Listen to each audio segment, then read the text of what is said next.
গভীরের দিকে চলে যায়, অনেক কদর কষ্ট দিলাম, ক্ষমা সুন্দর দৃষ্টি চাই, একটু অ্যাডভান্স করে নিলাম। ও বাংলার মুসলমান, আপনার কেমন করে ইমান পাইলাম, আপনার কেমন করে ইসলাম পাইলাম। এবার কথা না বলে ছোট্ট ভুল সরে যায়। আপনার যাইতে যাইতে তথ্য নিতে লাগলাম, এইভাবে যাইতে যাইতে চলে গেলাম। আজকে যে সিলেট, ওই সিলেট সুরমা নদীর কদমে গেলাম, আপনার সুরমা নদীর পাড়ে দাঁড়াইলাম।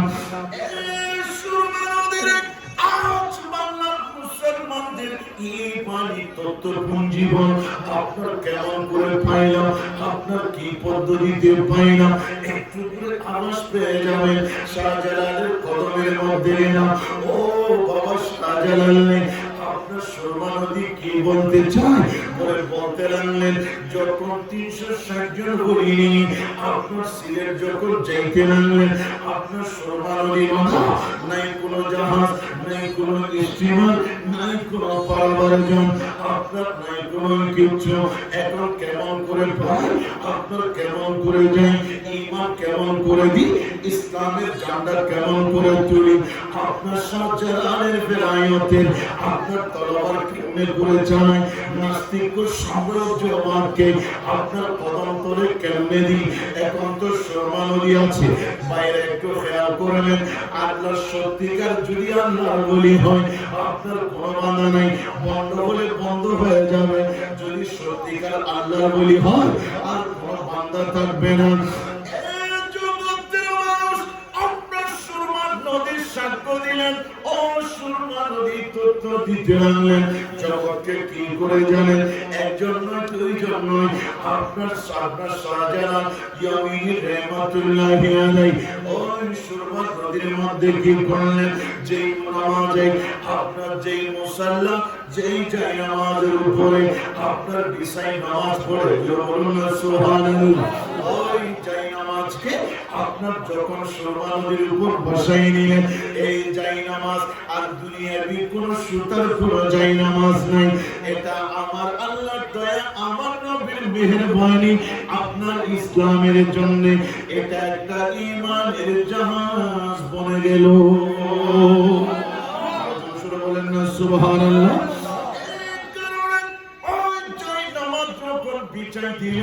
আপনার বিচার পরে ওই আল্লাহর ওলিরা ওই জায়গার মধ্যে উঠলেন, সুরমা নদী পার হয়ে গেলেন।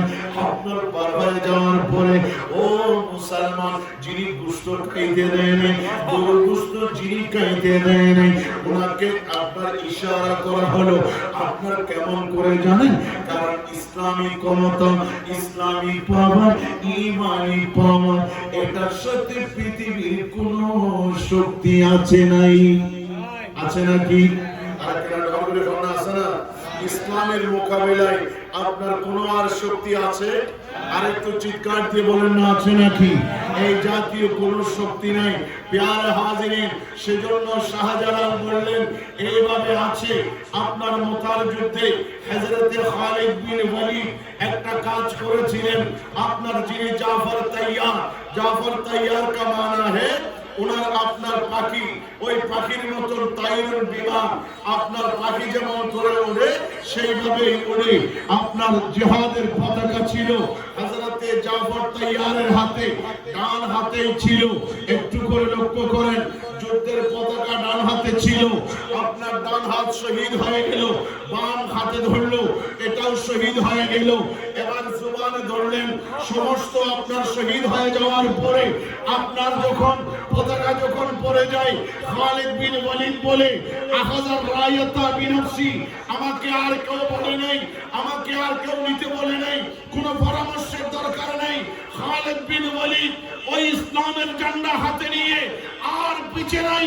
একদিন একের পর এক যখন ঈমানী শক্তিতে যখন সামনে কদম দেয়, সমস্ত কাফির মুশরিকরা আপনার বিলীন হয়ে ওই জিহাদে নারায়ে রিসালাতের স্লোগান উঠে যায়।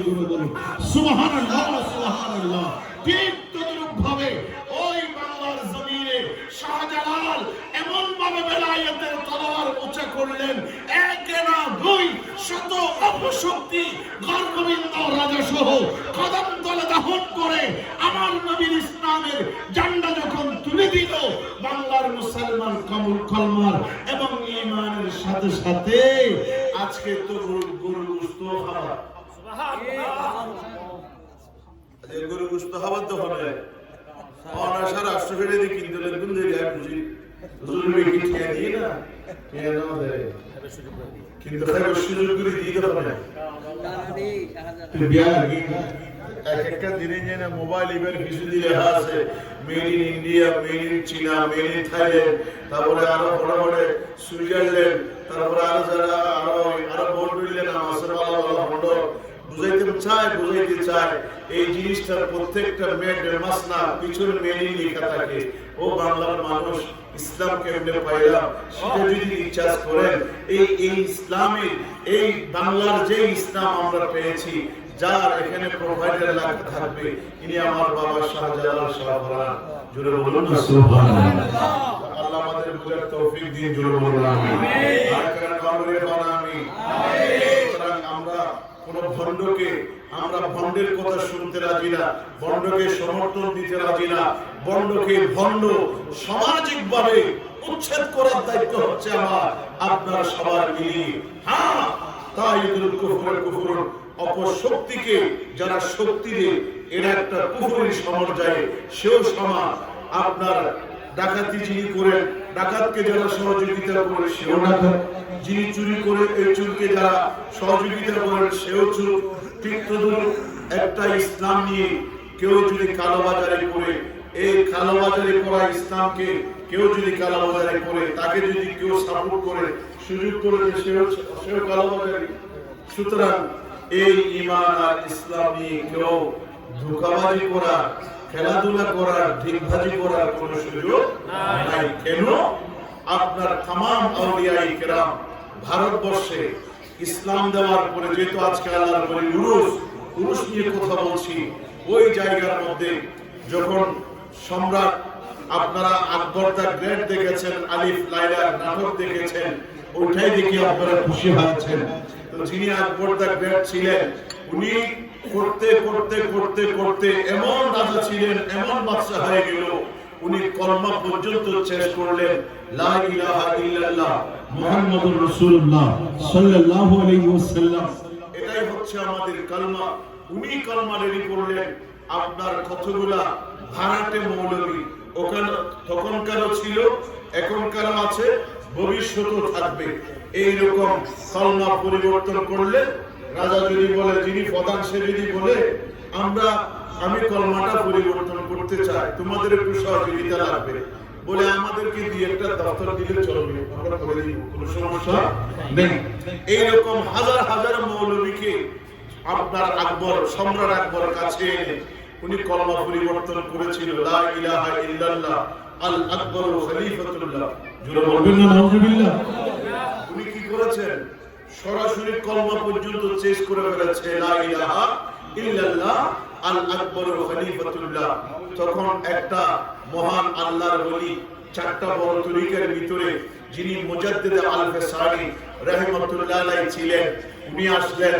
উনি আসার পরে বলছে, এই আকবর, অনেক দিন হয়েছে, আর সময় নাই, তোমার ক্ষমতা তোমার জায়গায় রাখো, তোমার অস্ত্র ভান্ডার তোমার জায়গায় রাখো, তোমার সৈনিক তোমার জায়গায় রাখো, তোমার দপ্তর তোমার জায়গায় রাখো, এখন সব শেষ।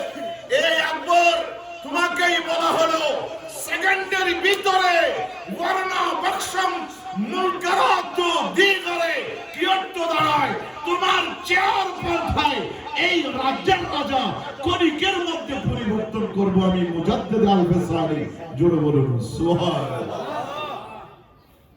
এই সম্রাট আকবরের বড় ডলে দুর্গে ক্ষমতা হয়, এক ডলে নাও গতি গতি গতি গতি মশাই লিখে পরিবর্তন করতে করতে করতে করতে সর্বশেষ যেটা আমাদের ঈমান, কলমা লা ইলাহা ইল্লাল্লাহ, এটার পরিবর্তন করে লা ইলাহা ইল্লাল্লাহ আল আকবর খলিফাতুল্লাহ করলেন। তো একটা জিনিস আছে, সব জিনিসে আমার দেশের কথা আছে, ফাদে ভাই আর কিছু পাওয়ার টাইম নেই তো শের ধরেই কি ধরেই বলে না মানে তোমার কাজের ফলি এখন সমাপ্তির পথে তোমার শের ধরেই আর সময় নেই তো আই তুমি আরেকজন প্রত্যেকের জিনিসের শের ধরে না আর একটা বলে আমার আল্লাহ বলছেন বান্দা তোমার যখন শের ফুরাবে এখন আর যে হাত দিয়ে তুমি রিকশাওয়ালাকে তাপ্পড় দিয়েছো ঠেলা গাড়িওয়ালাকে তাপ্পড় দিয়েছো জায়গা দখল করে নিয়েছো অন্যায়ভাবে জুলুম করেছো একটু করে খেয়াল করেছো সামান্য তুমি রাগ করেছো একটু করার পরে ব্রেইন স্ট্রোক যখন হলো তোমার এক হাত এক পা আর নড়াচড়া করার সুযোগ নাই অনেক থেরাপি দেওয়ার পরে একটু নড়ে হাতটা সামান্য একটু তুলতে পারে না আরে বলেন অনেকে আল্লাহ মাফ করো অনেকে জুবান দিয়ে লালা পড়ে লেশব পড়ে লালাও পড়ে মাছি বসে ভাই যে হাত দিয়ে থাপ্পড় দিয়ে তুই ভেঙ্গালিওয়ালাকে মারলি রিকশাওয়ালাকে মারলি গরিব অসহায় মানুষকে সারা দিন তোর কাছে কাজ করেছে আপনার ঘামে কোনো শুকাই নাই তোর কাছে টাকা চাওয়ার সাথে সাথে থাপ্পড় দিয়ে দিলি আজকে একটু করে বল তোর মুখে লালা পড়ে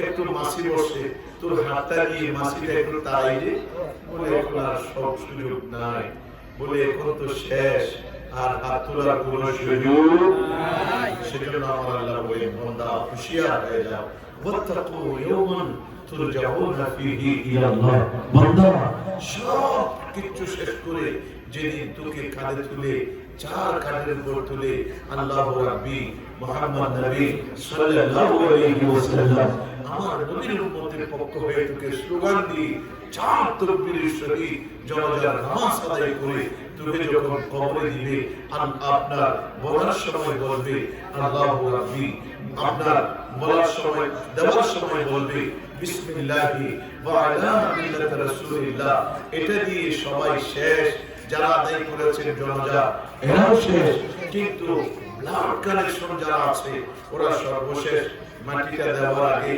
বলে একটু হুজুর ডাক দিয়া বলে মাটির একটা আপনার এইভাবে মাটির একটা দোলা মাটির একটা এইরকম এক মুষ্টি মাটি নিয়ে বলে সবাই আমার মুখে মুখে বলেন মিনহা খলাকনাকুম ওয়া ফিহা নুঈদুকুম ওয়া মিনহা নুখরিজুকুম তারাতান উখরা এই কথা বলা আপনাকে মাটি দিয়া উপরে এবার যত চন্দন গাছ দেন একটা কত সুন্দর বাবা পয়সাওয়ালা মানুষ বিদায় আপনার খাটের চতুর্দিকে কাঠ দিয়া গাছ দিয়া কত সুন্দর বাক্স বানাই দিল আপনার টাকা আছে কিন্তু যার টাকা নেই সে কোত্থেকে দিবে ওনাকে কাপড়ের কাপড় কিনতে কষ্ট হয়ে যায় ওনাকে মাটিতে দিবে এই সাহেব এই হুজুর এই রাজনীতিবিদ এই আপনার পয়সাওয়ালা ওইখানে কারো ওই জাতীয় স্পেশাল আপনার জেলখানাতে এমনি থাকলে পরে ডিভিশন আছে রাষ্ট্রীয় ডিভিশন আছে মুখ্যমন্ত্রী ডিভিশন আছে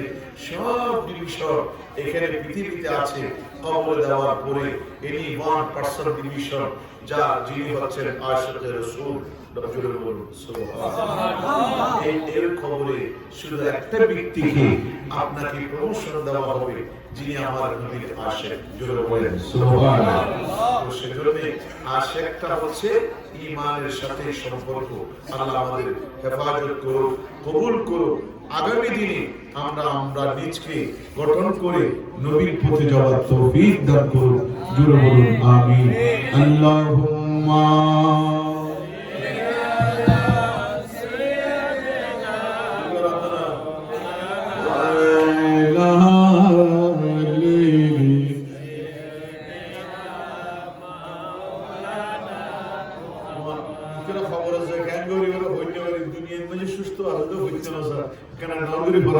Allahumma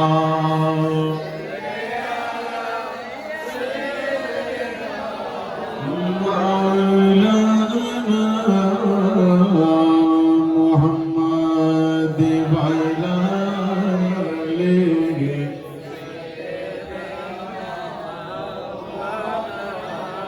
Arbalo jodi bashte hoy নবীকে বাসনে বলো যদি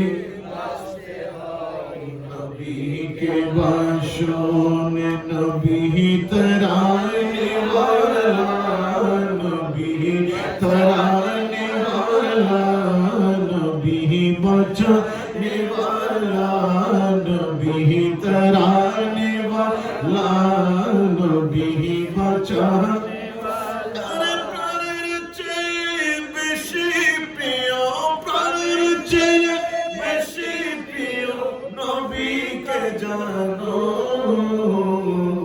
ভালো যদি বাসতে হয় নবীকে বাসন ভালো যদি বাসতে হয় নবীকে বাসন সকারাতি বিছানা যে কি যে যন্ত্রণা সকারাতি বিছানা যে কি যে যন্ত্রণা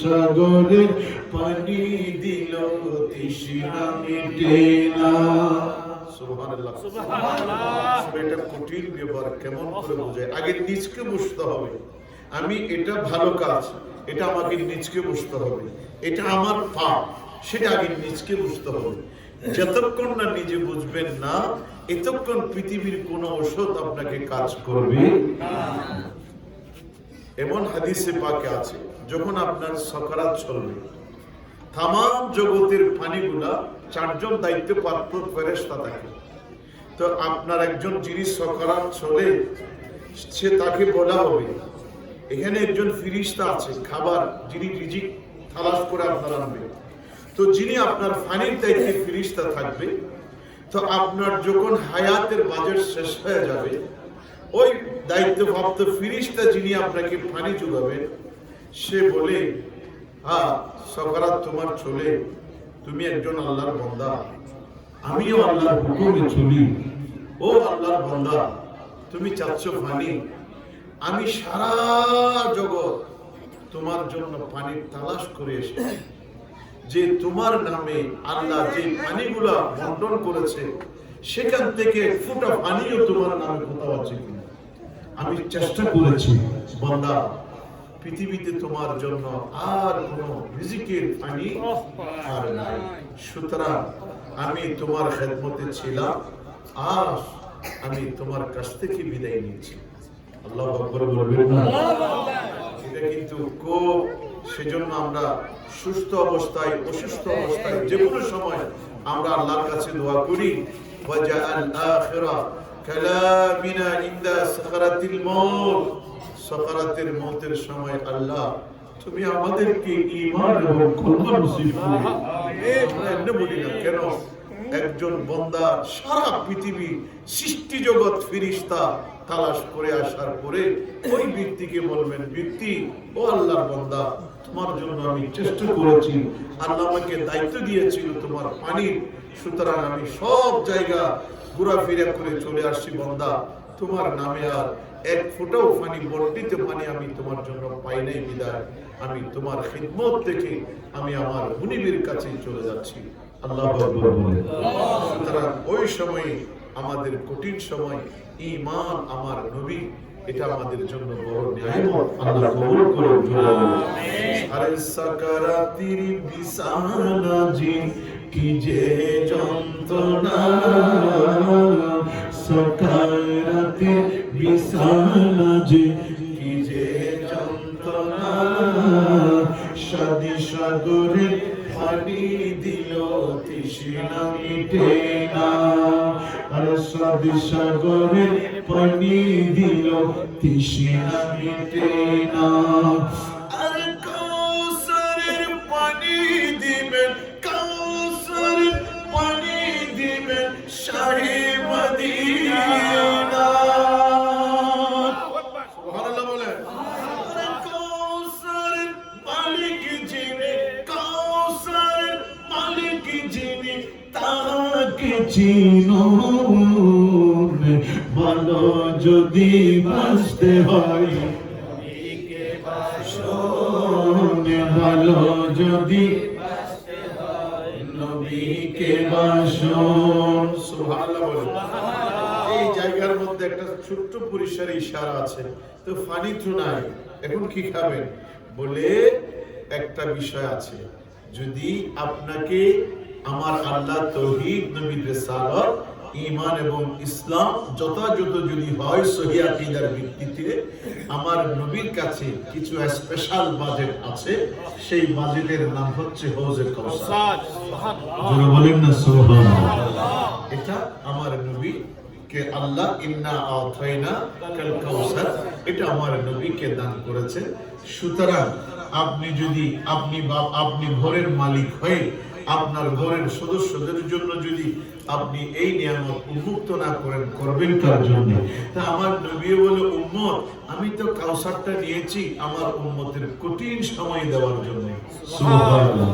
তো সেজন্য মেহেরবানি করে যারা আমার নবীর শান, মান, ইজ্জত, আবরু অনেক কিছু বিষয় আছে, আগে ঈমান, তারপরে হচ্ছে ইসলাম। কলমা পড়লে আপনার জন্য নামাজ। জোরে বলুন সুবহানাল্লাহ।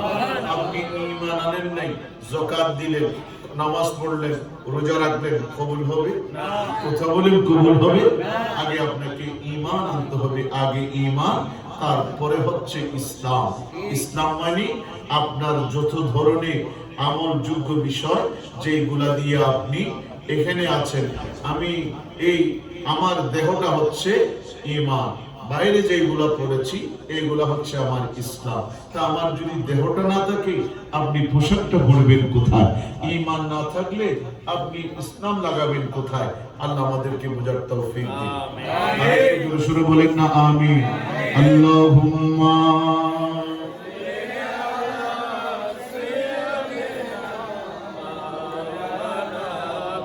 আজি ওই কে তোমার বলেন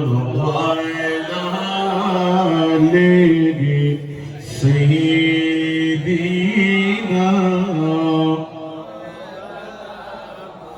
ये दरबार आका का यहाँ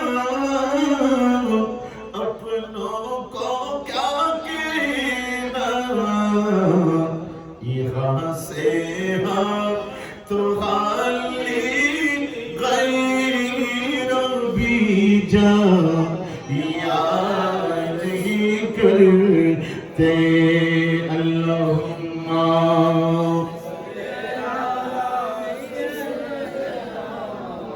मौलाना मुहम्मद वाला ले। এবার এতক্ষণ ওলির প্রেম নিয়েছিলাম, একটু করে ব্রেইনের মধ্যে বসা। আল্লাহর ওলি শাহজালাল নামাজ পড়ে নাই, ঠিক না?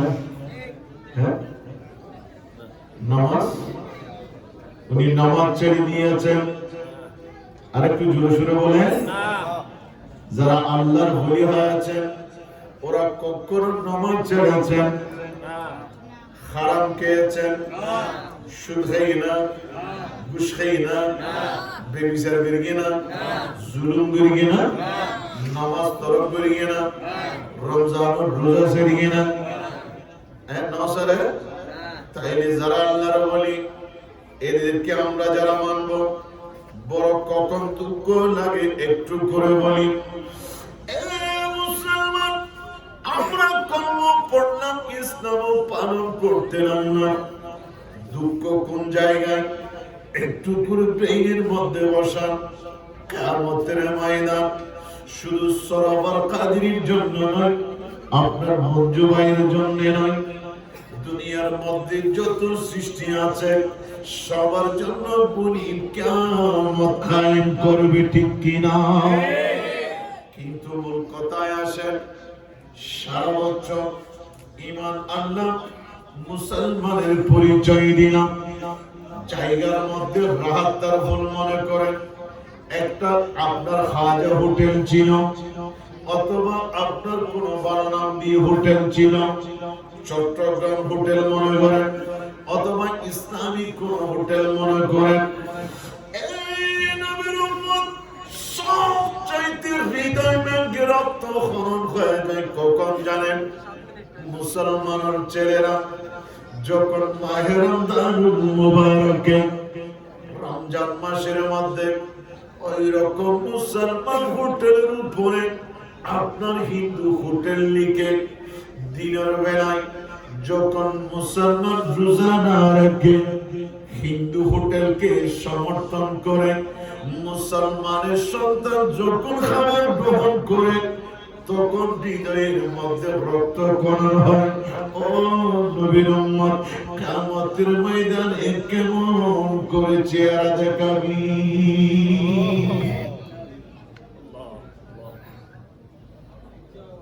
সেজন্য একটা জিনিস খেয়াল রাখবেন, আমি দেরি করবো না, আমার পিছনে অনেক ভাইরা চেয়ার ছাড়া দাঁড়ায় আছে, আমি দেখতেছি ওদের কষ্ট হচ্ছে ইনশাআল্লাহ। তো আমি ওই জিনিসটা বুঝাচ্ছি। কোনটা? ও বাজিয়ে কেন কথা? আল্লাহুম্মা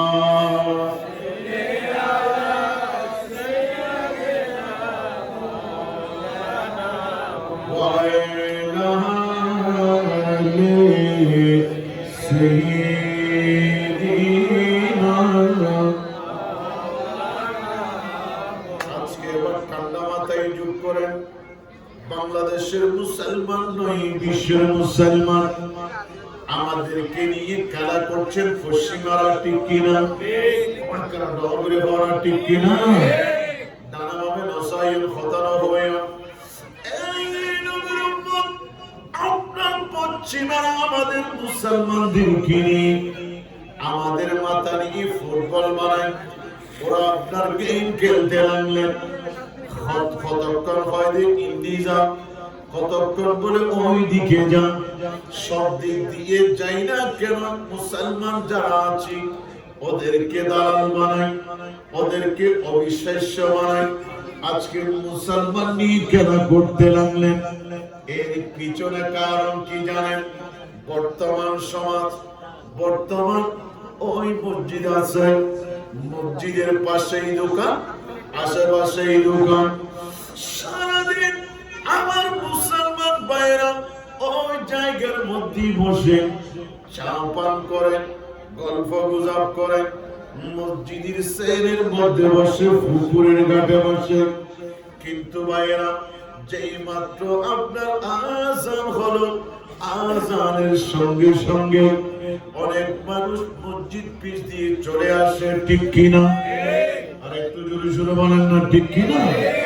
আপনি চলে আসেন, এটা বড় কোনো কথা নয়। আমাদের পিছনে সার্বক্ষণিক আপনার মুয়াজ্জিন নজরদারি আছে।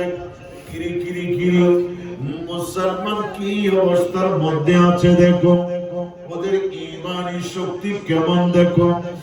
এই কারণে দেখা যায় রমজান আসলে আমরা দিনের বেলায় খাবার খাচ্ছি, রমজানের যথাযথ মর্যাদা নেই, মসজিদের কোনো মর্যাদা নেই, নামাজের কোনো গুরুত্ব নেই। তখন ওরা কি করলেন দেখেন, ডিভাইডেড করলো, ভাগ করলেন। কেমন ভাবে? আমার কামলিওয়ালা নবীর যুগে আমার নবী যা বললেন, আপনার দেখা যায় মৌলা আলী শের খুদা আপনার এই আপনার ইয়ার মধ্যে, এই নলার মধ্যে, খাটুর মধ্যে যখন আপনার যুদ্ধের ময়দানে তীরে ঢুকলো, সুবহানাল্লাহ বলেন, তীরে ঢুকলেন। কেমন চিন্তা, কেমন ধ্যান ধারণা, বৈশ্বিক কেমন মুসলমানদের রিপোর্ট নিচ্ছেন, মুসলমান কি অবস্থায় আছে, তাদের কলব কেমন আছে, ওরা নামাজকে কি গুরুত্ব দেয়, ইসলামী কোরআনকে কি গুরুত্ব দেয়, আপনার হাদিসকে কেমন গুরুত্ব দেয়, ইসলাম কেমন পালন করে, ওই আরবের মতন এখন আছে কিনা। ওরা যখন আপনার রিপোর্ট নিতে লাগলেন,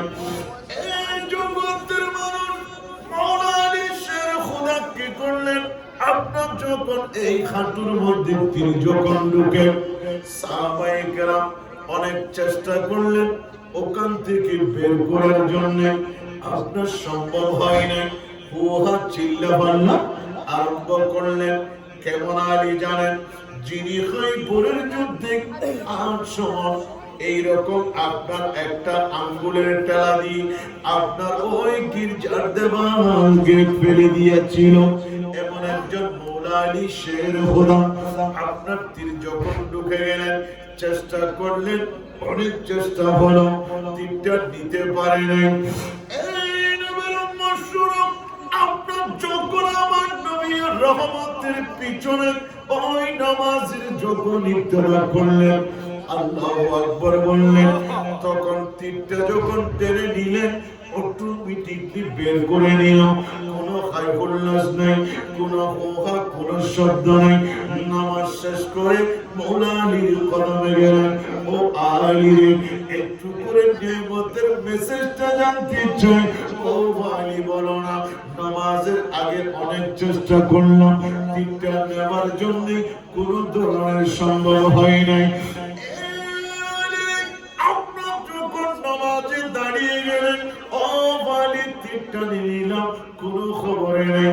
মৌলা আলী মুস্কে এসে বললেন, বলে আমি তো নামাজের আগে দুনিয়ার মধ্যে ছিলাম, যখন তো বিরিতারিমার সঙ্গে আমি যখন আপনার কি বেঁধে নিলাম, নিয়ত করে নিলাম, তখন তো আমি দুনিয়ার জমিনে নয়, তখন তো আমি আমার মৌলার কদমে আমানো। বলেন না সুবহানাল্লাহ। ঈমান কত বড় জিনিস, এটা আপনি আপনার চারটা তাকেই বুঝতে হবে। অপরাধ করলাম, এটা পাপ আমারটা আমাকে বুঝতে হবে। আপনার নামাজ পড়ছি না, এটা ঈমানের জন্য বড় পাপ এবং বড় দোষ, এটা আপনার নিজকেই বুঝতে হবে। টাকা হলো যাকাত দিতে পারলাম না, এটা আমার বড় দোষ পাপ। আমি জুলুম করলাম, অন্যায় করলাম, অবিচার করলাম, জেনা করলাম, আপনার মদ পান করলাম, এটা নিজকে নিজে পাপ, এটাই মনে করতে হবে। যতক্ষণ না নিজকে নিজ যখন নির্ণয় করতে পারবেন না, এতক্ষণ আপনার জন্য অনিশ্চিত সম্ভাবনা। বুখারী শরীফ দ্বিতীয় খণ্ডের মধ্যে আছে একটা হাদিস, অনুবাদ শুনাইতে লাগলাম। আমার পর্দারের মা বোনরাও শুনেন, একটু করে ব্রেইনের মধ্যে বসা। আমার নবী বসে আছেন, একজন মহিলা আমার নবীর কদমে আসলেন। জোরে বলুন সুবহানাল্লাহ। জোরে বলেন না সুবহানাল্লাহ।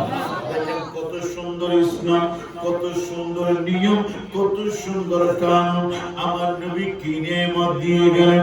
একজন মহিলা আমার নবীর কদমের মধ্যে আসলেন এবং বলেই দিলেন, ও রাসূল, আমি আপনার দরবারে আসলাম, বলে কি চাও, কি বলো। ওই মহিলা বলতে লাগলেন, ইয়া রাসূলুল্লাহ, ইয়া হাবিবাল্লাহ, আমি একটা বড় পাপ করলাম, আমি একটা বড় গুনাহ করলাম। ইন্নী আসাবতু হাদ্দান ফাকিমুহু। ও রাসূল, একজন সাহাবার কথা আছে, একজন মহিলার কথা আছে, দুইটাই বর্ণনা দিতে লাগলাম। ওই মহিলা আমার নবীর কদমের মধ্যে বললেন, ইয়া রাসূলুল্লাহ, বড় পাপ করেছি। মহিলা কি বলে, ও রাসূল, আমি মহিলা মানুষ, আপনি আমার জন্য একটা গর্ত করেন। সুবহানাল্লাহ বলেন। বলে আমাকে গর্ত করবেন, এতটুকু গর্তের ভিতরে ঢুকাবেন, আমাকে পাথর মারতে মারতে মারতে মারতে রাসূল আমাকে আপনার শহীদ করে দিবেন। আমি এই শাস্তির জন্য ইয়া রাসূলুল্লাহ আপনি কামলিওয়ালা নবীর কদমে এসেছি। বলেন না সুবহানাল্লাহ। তোমার বিষয়টা বলো। আমার রাসূল দেখার পরেও বলতে লাগলেন, বলো। তখন ওই মহিলা বলতে লাগলেন, ইয়া রাসূলুল্লাহ, আমার জন্য গর্ত করেন, আমাকে পাত্র বেড়ে বেড়ে ফেলেন, আমাকে শরীয়তের হুকুম কায়েম করেন। বলে কেন জানেন? এইভাবেই দেখাইলেন, ইয়া রাসূলুল্লাহ, ইয়া হাবিবাল্লাহ, আমার এই পেটের মধ্যে একটা জেনার বাচ্চা, আমার এই পেটের মধ্যে আছে, গর্ভের মধ্যে একটা জেনার বাচ্চা আছে, অবৈধ সন্তান আছে। ইয়া রাসূলুল্লাহ, যেটা কখনো ইসলাম কবুল করে না। আল্লাহু আকবার বলেন। আর একটু জোরে জোরে বলেন না আল্লাহু আকবার। বর্তমান আমার মা জাতি, ও মা, আপনারাও ইন্তেকাল করবেন। আমার বাসা বাড়িতে অনেক মা বোনরা আছেন। ইসলাম শুধু আপনার পুরুষদের জন্য নয়, আমার মা বোনদের জন্য আছে। পুরুষদের জন্য, মা বোনদের জন্য যেমন পর্দা, পুরুষের জন্য তেমন পর্দা আছে। মা বোন মানুষদের জন্য যেমন চলাফেরা আপনার পুরুষদের জন্য আছে, শরীয়ত আপনার সবাইকে নিয়ম কানুন দিল। আমার নবীর কদমে এসে বলতে লাগলেন, ইয়া রাসূলুল্লাহ, আমি আপনার কদমে আসলাম। আমার নবী জিজ্ঞেস করলেন, বলে মহিলারে, তোমাকে কাটু করব, ওই জায়গার মধ্যে ঢুকাবো এবং পাথর মেরে মারবো, তার বিনিময় হলো তোমার পেটে অবৈধ জেনার সন্তান আছে। নাউজুবিল্লাহ বলেন। এটা তুমি কি মনে করলা? এটা কেন নিজকে নিজে আসলাম? আরেকজন তোমাকে ধরায় আনতে হয় নাই, এটা কেউ দেখে নাই, আপনার কেউ জানে নাই, একটু ব্রেইনের মধ্যে আনেন। এটা কেউ দেখে নাই, এটা কেউ জানে নাই, এটা কেউ আজ করতে পারে নাই। এটা জেনার বাচ্চা না আর কি বাচ্চা? হাজার হাজার সন্তান অনেক জায়গার মধ্যে রাস্তার ধারে ফেলে, আপনার পুকুরের মধ্যে ফেলে, আপনার মেরেই ফেলে। বলতে লাগলেন, ইয়া রাসূলুল্লাহ, দুনিয়ার কেউ জানো বা না জানো, আমি মহিলা এটাই নিশ্চিত হয়ে গেলাম, আমি একজন আল্লাহর বান্দা। দুনিয়ার মানুষ দেখো আর দুনিয়ার মানুষ না দেখো, যেইভাবে হোক না কেন, আমি যে জেনা করেছি এটা পাপ, এটাই হলো একটা বড় অমার্জনীয় পাপ এবং একটা বড় গুনাহ যা আমি করেছি। ইয়া রাসূলুল্লাহ, আমি ইমানদার, আমি মুসলমান মহিলা, আমি কবরকে বিশ্বাস করি, আমি কিয়ামতকে বিশ্বাস করি। যদি দুনিয়ার জমিনে যদি না হয়, আমি মুসলমান হিসাবে আমাকে কবর এবং হাসরের ময়দানে আমাকে এর চাইতে আরো বেশি শাস্তি নিতে হবে। সুবহানাল্লাহ বলে। মাইয়া কি জ্ঞানী না অজ্ঞানী? আল্লাহ ওয়ালা না দুনিয়ায় ওয়ালা? আর তো শাস্তিতে বহুত দূরের কথা, হাজার হাজার বিচার এরকম। সকালবেলা ছিলেন বুঝলি, বিকেল আসরত তৈরি হইতে পুরো শুরু করতে মানুষগুলি এরকম বহুত বিচার আসর জগৎবাসীর। এই জন্য আমার নবী মহিলার দিকে তাকাই থাকলেন, ইসলাম কি সুন্দর দেখেন। আমার নবী বললেন, ও মহিলা, তোমার বিচার এখন নয়। সুবহানাল্লাহ। তোমার বিচার এখন কখন বিচার? বলে তুমি চলে যাও। চলে যাওয়ার পরে যেই দিন তোমার বাচ্চা দুনিয়ার জমিনে আসবে, এটা যখন আপনার কি হয়ে যাবে, প্রসব করবা, খালাস হয়ে যাবে এবং তুমি সুস্থ হয়ে উঠবে, তখন তোমার বিচার। পৃথিবীর মানুষ ওই মহিলা কি করলেন, আপনার কি করলেন জানেন? বাচ্চা প্রসব করার পরে ওই সন্তান নিজের বুকের মধ্যে নিয়ে আমার নবীর কদমের মধ্যে আসলেন। ইয়া রাসূলুল্লাহ, বাচ্চা ক্লিয়ার। ও রাসূল, আমি কিয়ামতকে ভয় করি, কবরকে ভয় করি। ও রাসূল, এটা আমার বড় পাপ, আপনি শরীয়ত মোতাবেক আমার শাস্তি কায়েম করুন। আরেকটু জোরে জোরে বলুন না সুবহানাল্লাহ। ছেলে নিয়ে আসছে, ইনি বারবার কিন্তু প্রমাণ করছেন নিজের নিজে বুঝিতে গেলে আই গুনাহ করি, ঠিক কি না? নিজকে নিজে বুঝলেন আমি পাপ করেছি, এই পাপ কিয়ামতের ময়দান সব জায়গার মধ্যে এটার শাস্তি আমাকেই নিতে হবে। ওইখানে বেশি, এইখানে কম। এই দুনিয়াতে আমি এখান থেকে নিষ্পাপ হয়ে আমার গুনাহ মাফ করেন। আমি যাব কেন?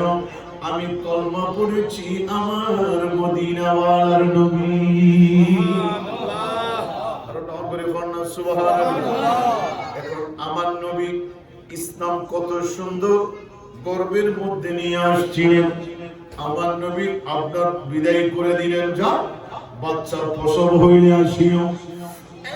এরপরে আমার নবী যখন বাচ্চা দেখলেন এবং মাও যখন আছে, বলে ইসলাম হলো মানবতার ধর্ম। ইসলাম কেউ কারো হক নষ্ট করার আপনার সুযোগ নাই, কারো কোন ধরনের ক্ষতির কোনো করার সুযোগ নেই। আমার নবী কত সুন্দর টিচিং দিতে লাগলেন, কেমন করে জানেন?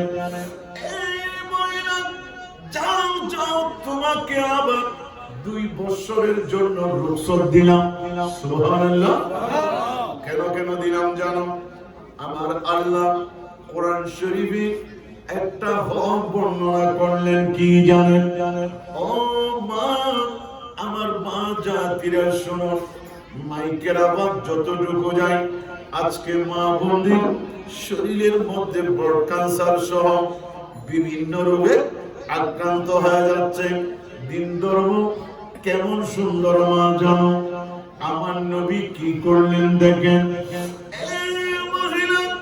যাও যাও যাও, যে তোমার বাচ্চা, ওই বাচ্চাকে 2 বছর হামেলাই 2 বছর পর্যন্ত মুখের দুধ পান করার জন্য আমার আল্লাহ কোরআন শরীফে নির্দেশ দিয়েছে।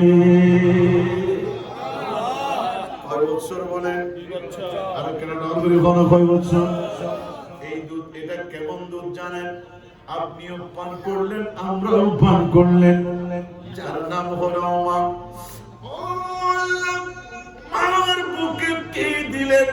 আমার আল্লাহ বলে, ও বন্দারে, ফ্রুটের দোকানে আপেল, কমলা, যার টাকা পয়সা আছে, এইগুলার জন্য যার যত ক্ষমতা, কেউ আপেল নিলে কমলা নিতে পারে না, টাকা কোলায় না। ও বান্দা, পৃথিবীর জমিনে আমার বান্দার জন্য যত নিয়ামতের দরকার, ওই সব নিয়ামতকে আমি আল্লাহর কুদরতের ব্যালেন্ডার করাই আমি মার বুকের মধ্যে দান করেছি। একজন বান্দা যখন আপনার মায়ের দুধ যখন পান করায়, আমি আল্লাহর কুদরতের সমস্ত নিয়ামত আমার বান্দার পেটে গিয়ে আমি আল্লাহর শুকর আদায় করে। তো আজকে অনেক মা বোনরা নিজের শরীর নষ্ট হয়ে যাবে বা XYZ বিভিন্ন কারণ দেখায় নিজের সন্তানকে দুধ দেয় না। কিয়ামতের ময়দানে আপনি এর জবাব আল্লাহর কুদরতের আদালতে আপনাকে প্রদান করতে হবে। এই কারণে আপনি আপনার দেখেন কি অবস্থায়, দেখেন একজন ভিক্ষুক, আজকে তো আমরা সব ভিক্ষুক বনে যাই, একজন ভিক্ষুক একজনের কাছে গিয়ে বলে, মা বলে, এই আপনার যে দুধের ব্যবস্থা আছে আপনার শিশুর জন্য, আমি তো জানি না। তো সুতরাং যে আল্লাহ দুনিয়াতে আসার আগে সে হাঁটতে জানে না, কথা বলতে জানে না, কিছুই বলতে জানে না, শুধুমাত্র তাকে যেখানে রাখে সেখানেই শুয়ে থাকে। আমার আল্লাহ বলে, বান্দা তুই কেমনে চলবি? কথা বলতে জানোস না, হামাগুড়ি দিতে জানোস না, কিচ্ছুই জানোস না, যা তোকে এমন ভাবে তোর রিজিকটা আমি দিয়ে দিলাম, পৃথিবীর কোথাও না যে তোকে হাজার সমস্যা থেকে নিরাপদের ছাউনি দিয়ে তোকে মুখে রেখে তোর রিজিকের আমি আল্লাহ ব্যবস্থা করে দিলাম। জোরে বলুন সুবহানাল্লাহ। আমরা আজকে কত বেওয়াফাদারি, কত বেঈমানি, মুনাফিকি, বাটপারি আল্লাহর সাথে করছি। যে মহান আল্লাহ আমি হাঁটতে জানি না, হামাগুড়ি দিতে জানি না, ওই অবস্থা আমার মায়ের আঁচলের ভিতর গোড়ায় আমি কু কু করে গান করে কত সুন্দর আওয়াজ দিয়ে গান করার সময় ওই অবস্থার মধ্যে আল্লাহ আমার রিজিকের ব্যবস্থা করেছেন। আজকে যখন আমি হাঁটতে জানি তখন আল্লাহর সাথে বেঈমানি করা শুরু করে দিলাম, ঠিক কি না? এর চাইতে আর কত করবেন? একটু করে আস্তে আস্তে কিয়ামত হবে, কেউ যাবে না, কেউ থাকবে না, সবাই চলে যাবে। এই জন্য মা বোনদের কাছে আমি আহ্বান করব, এখানে যত ধরনের বিষয় আছে, এই জন্য আজকে বাচ্চাকে গ্লাসের ভিতরে রাখতে হচ্ছে, অমুক জায়গায় রাখতে হচ্ছে, এই সাথে আর এখান থেকে আরেকটা শিক্ষা হচ্ছে, আপনি আপনার সন্তানকে একটু লো লেভেলে বলছি, আপনি আপনার, এটা স্বামী স্ত্রী দুজনের জন্য, আপনি আপনার সন্তানের জন্য ভূমিষ্ঠ হওয়ার পর থেকে 3 থেকে 4 বছর কত মেডিকেল, কত টাকা, কত দুধ, কত ঘুম, আপনি জানেন আপনি আপনার বাচ্চাকে কত আদর করছেন। ঠিক আপনি যাই বাচ্চাকে আদর করছেন, আপনার বাবাও সেইভাবে আপনাকে আদর করেছে। আপনার বাবাও আপনাকে সেইভাবে আদর করেছে।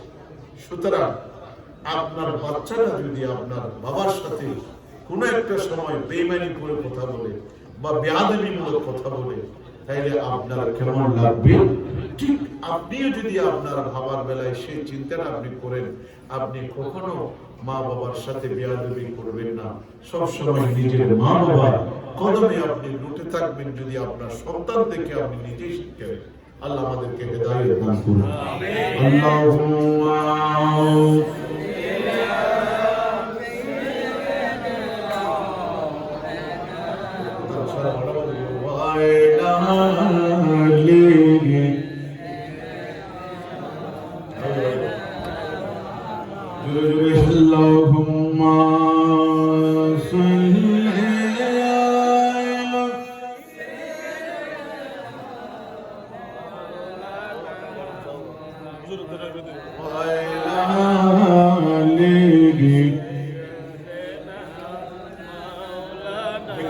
সবাই জানলা আমার মুখে মুখে নারে পাইলে নিরা লাই গরবি পাইলে নিরা লাই পাইলে নিরা লাই গরবি পাইলে নিরা লাই আমি দুই কদমে চুমু দিব দুই কদমে চুমু খাবো চরণে ধুলি মাকে ভোগাই পাইলে নিরা লাই গরবি পাইলে নিরা লাই পাইলে নিরা লাই গরবি পাইলে নিরা লাই আল্লাহুম্মা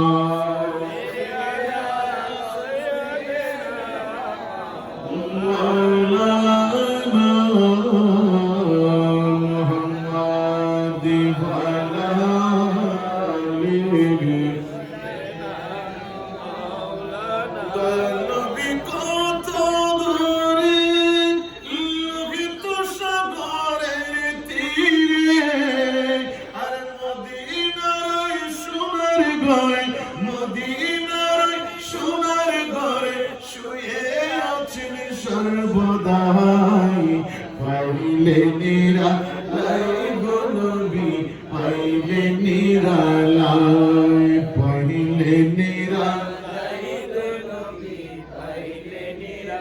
আল্লাহ আমাদের কবুল করো, আমিন। আমি আমার কথার সাবস্টেন্স তৈরি করছি। তাইলে যত আল্লাহর আউলিয়াই কেরাম আছেন, এরা কখনো নামাজ ছেড়েছে? না। রোজা? না। ইসলামের পরিপন্থী কোন কাজ? না। সুতরাং আমরা যাকে তাদেরকে লালন করব, ভালোবাসবো, আমরা যারা তাদের ভক্ত অনুসারী যারা হব, আমাদেরকেও নামাজ যেটা শরীয়তের নিয়ম এবং কানুন আছে এটা আমাদেরকে মেনে চলতেই হবে।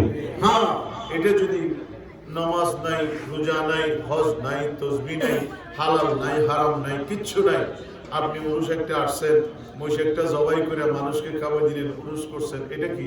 এটা কোন ধরনের? এটা কোনো কাজ হবে না। কারণ এটার ভিতরে যেটা খোদাভীতি আছে এটা কখনো কাজ করবে না।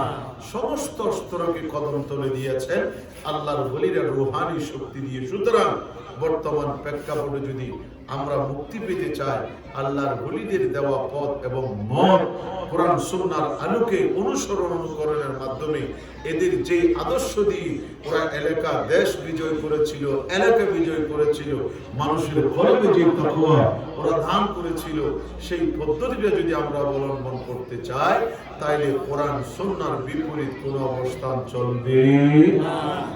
এবার মূল নোট কথা এখানে আছেন, যারা আছেন মূল নোট 2-4-10 মিনিটের ভিতরে ইনশাআল্লাহ আমরা শেষ করছি। এবং আপনারা আমার লাস্ট কথাটার ফিনিশিংটা বোঝার জন্য চেষ্টা করবেন। সেটা হচ্ছে, আমরা আল্লাহর ওলিদেরকে কেন ভালোবাসি? এখানে অনেক কিছু আসে। কেন ভালোবাসি? এই আল্লাহর ওলিদেরকে ভালোবাসার কারণে আমাদেরকে শিরিক, বেদাতি, জিলাফিহর, ভণ্ড এগুলার ঠাগ লাগায়, ঠিক কিনা? যারা লাগান তাদেরকে আমি সরওয়ার কাদের অপেলে একটা মেসেজ দিচ্ছি, আপনি আমার বক্তব্যটা রাখেন, এটা শুনেন। শুধু নিজকে নিজকে যেটা আপনি যাবেন সেটা চলবে না, আগে আপনি আমার বক্তব্যটা শুনেন, এরপরে আমাকে প্রশ্ন করবেন এই জাতীয় বিষয়কে সামনে রেখে। যেটা কামিল ক্লাসে যারা ফিকহ শরীয়তের ফিকহ ডিপার্টমেন্টের যারা রিসার্চ করে যারা ডক্টরেট করেছেন, বিশেষ করে যাকে ফিকহ ডিপার্টমেন্ট বলা হয়, ওই ফিকহ ডিপার্টমেন্টে একটা কিতাব আছে তাহাবি শরীফ। কি বললাম? একটু সবাই বলেন কি? এটা শুধু ওই আলেম, এই দলের আলেম না, এটা সব দলের আলেম, সব দলের আলেমরা পড়ে। এখানে কেউ এটাকে স্বীকার করে না, সবাই এটা পড়ে। সুবহানাল্লাহ। তো যিনি কিতাবটা লিখেছেন, এটা বিশাল একটা ফতোয়ার কিতাব, যিনি লিখেছেন ওনার নাম হচ্ছে আবু জাফর তাহাবি রাহমাতুল্লাহি আলাইহি, যিনি হানাফি মাযহাবের একটা উচ্চ লেভেলের ব্যারিস্টার। সুবহানাল্লাহ বলেন, ব্যারিস্টার। তো উনি কি করছেন জানেন? এখানে আমার মামুনও দূর থেকে মাইকে শুনছেন, একটু আপনারাও খেয়াল করিয়ে। আজকে অনেক বর্তমান মেডিকেল ক্লিনিক যেটা আছে, এটা আমরা কিছু হই না হই তরাতরি ডাক্তারের কাছে চলে যায়, একটু প্রেগনেন্সি হইলে পরে ডাক্তারের কাছে চলে যায়, আলট্রাসোনোগ্রাফি করায়, অনেক কিছু এই বিষয়ের সাথে ফিকহের কিতাবে সংশ্লিষ্ট আছে। সেই জন্য মামুনদেরকে দৃষ্টি আকর্ষণ করছি, সেটা হলো যিনি লিখেছেন উনি হচ্ছেন হানাফি মাযহাবের ব্যারিস্টার, কিন্তু ওনার মা এবং বাবা দুজন হচ্ছে শাফি মাযহাবের মানুষ। সুবহানাল্লাহ। উনি হানাফি মাযহাবের, উনি শাফি মাযহাবের, তার মা বাবা দুজন। তো তাকে জিজ্ঞেস করা হলো, আপনি আপনার মা বাবা দুজন শাফি, আপনি মা বাবা দুজন থেকে জন্ম নিয়ে দুনিয়াতে আসলেন, কিন্তু আপনি শাফি মাযহাবের অনুসারী না হয়ে আপনি কেন হানাফি হলেন? ওনাকে যখন প্রশ্ন করলেন, উনি একটা জিনিস জবাব দিলেন। সেই জবাবটা কি? ভালো করে শুনুন। সেটা হচ্ছে শাফি মাযহাবের কায়দা হচ্ছে, নিয়ম হচ্ছে, আমাদের দেশে হাজার হাজার মা বোনরা গর্ভিত অবস্থায় সন্তান প্রসব করতে গিয়ে অনেক মা বোন ইন্তেকাল করেছেন। আল্লাহ তাদেরকে শহীদি মাকাম নসিব করুন। ইন্না লিল্লাহি ওয়া ইন্না ইলাইহি রাজিউন। অনেক দুঃখজনক, বেদনাদায়ক, সন্তান প্রসবের সময় মা ইন্তেকাল করেছেন। এটা কঠিন সময় একটা। এমত অবস্থায় শাফি মাযহাবের নিয়ম হলো, বাচ্চা পেটে নিয়ে মা যদি মারা যায়, ওটা অমত অবস্থায় দাফন করতে হবে। এখানে আর কিছু এদর উদর কিছু চলবে না। কিন্তু হানাফি মাযহাবের নিয়ম হলো, এমন কিছু বিষয় আছে, মা মারা যাওয়ার পরেও আল্লাহ যদি চায় তার সন্তান জীবিত রাখতে পারে, সেই ক্ষমতা কার? আরো জোরে বলুন। কিন্তু শাফি মাযহাবের নিয়ম, বাচ্চা জিন্দা থাকুক বা মারা যাক, এটা আর এখানে হাত দেওয়া যাবে না, এমত অবস্থায় দাফন করতে হবে। আর হানাফি মাযহাবে হচ্ছে, মা মারা গেল, মাগার যদি সন্তান জীবিত থাকে, তাইলে শরীয়তের মাসালা ভিন্ন রূপ নিয়ে নেবেন। জোরে বলুন সুবহানাল্লাহ। কিরকম ভিন্ন? শাফি মাযহাবে দাফন জগৎবাসীর ইমাম আযম আবু হানিফা, একটু করে খেয়াল করবেন, গর্ভিত অবস্থায় মারা গেলে সন্তান সহ আপনার কবরস্থ করবেন। এটা হলো শাফি মাযহাব। আর ইমাম আযম আবু হানিফা রাহমাতুল্লাহ আলাইহি বলতে লাগলেন, না, মা যদি আপনার সন্তান গর্ভে নিয়ে মা যদি ইন্তেকাল করে, তখন কোরআন সুন্নাহর আলোকে একটা নিয়ম অ্যাপ্লাই করতে হবে। যদি সন্তান যদি আপনার মারা যায়, দাফন সঙ্গে হবে। আর যদি আমার আল্লাহ মাকে নিয়ে গেল, সন্তানকে যদি জীবিত রাখে, তাইলে দেরি করা চলবে না, সিজার করে ওই সন্তানকে বের করে নিয়ে আপনার মাকে আমার নবী আপনার শরীয়ত মোতাবেক দাফন করবে। এখন পেটের ভিতরে সন্তান, আজকের মতন আপনার কোন আল্ট্রাসোনোগ্রাফি এবং কোন আপনার মেডিকেলে তো ক্লিনিকের ব্যবস্থা ছিল না। কেমন করে করবেন, কি নিয়ম করে করবেন, মা মারা বাচ্চা কেমনে জীবিত এটা কেমনে দেখবেন? ইমামে আজম আবু হানিফা বলতে লাগলেন, কোন মা যদি গর্ভে সন্তান রেখে মারা যায়, এখন দাফন করার আগে আমার নবীর নিয়ম মাফিক হয়ে যায় একটা কাজ করব। বলে কাজটা কি? একটা সুতির কাপড় আপনার বিজাই নেবেন। বিজাবার পরে যে মা মারা গেল, ওই মায়ের পেটের উপরে ওই বিজা কাপড়টা বিছিয়ে দিবেন। জোরে বলুন আর কেন নগরী বলুন, ইমানি আওয়াজ দিয়ে বলেন না সুবহানাল্লাহ। বলে এইভাবে কাপড়টা যখন বিছিয়ে দিবেন, পেটের মধ্যে যদি বাচ্চা আপনার জীবিত থাকে,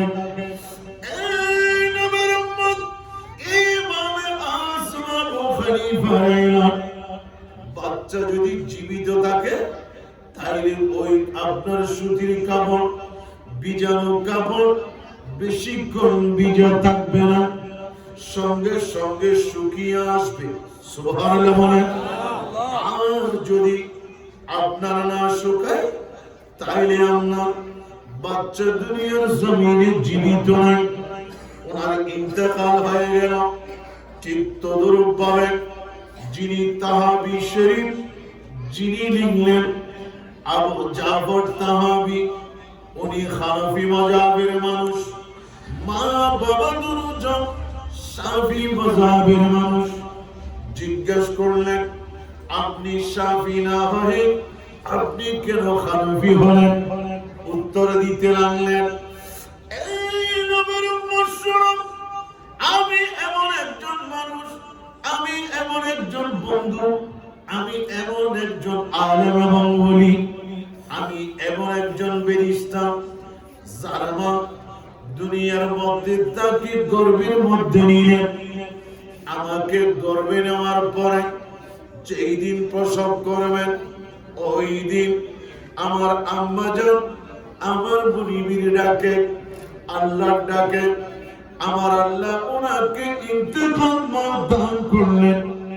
এই কারণে আমি পেটের মধ্যে আছি, আমার মা দুনিয়ার জমিন থেকে ইন্তেকাল করলেন। ইন্না লিল্লাহি ওয়া ইন্না ইলাইহি রাজিউন। আল্লাহু আকবার বলেন। এখন আমার মা মারা যাওয়ার পরে শাফি মাযহাবের নিয়ম, আমার মাকে দাফন করার আগে যে গোসল দিবেন, গোসল দেওয়ার জন্য বের করলেন। এই জায়গায় একজন হানাফি মাযহাবের বড় আবেদা সালেহা নেককার দিনদার, আপনার হানাফি মাযহাবের এলম জ্ঞান ওই রকম সম্পন্ন একজন মানুষ ছিলেন, মেয়ে ছিলেন। উনি বলতে লাগলেন, ও এলাকার মানুষ, একটু রাখো, কেমন জানি মনে হইতে লাগলো উনি মারা গেলেও ওনার পেটের বাচ্চা এখনো জিন্দা আছে। সুবহানাল্লাহ। এই কথা বলার পরে এই এলাকার মানুষ কি করলেন? আল্ট্রাসোনোগ্রাফি নেন, জিন্দা না মরা এটা কেমন করে করবেন? এই কারণে দেরি করে নাই, একটা সুতির কাপড় বিজয় যখন আম্মা জানেন পেটের উপরে দিলেন, দেখা যায় দেরি নাই, আস্তে আস্তে যখন শুকিয়ে আসতে লাগলো, ওই মহিলা ঘোষণা করে দিল, আল্লাহর রহমত, এই বাচ্চা এখনো জিন্দা আছে।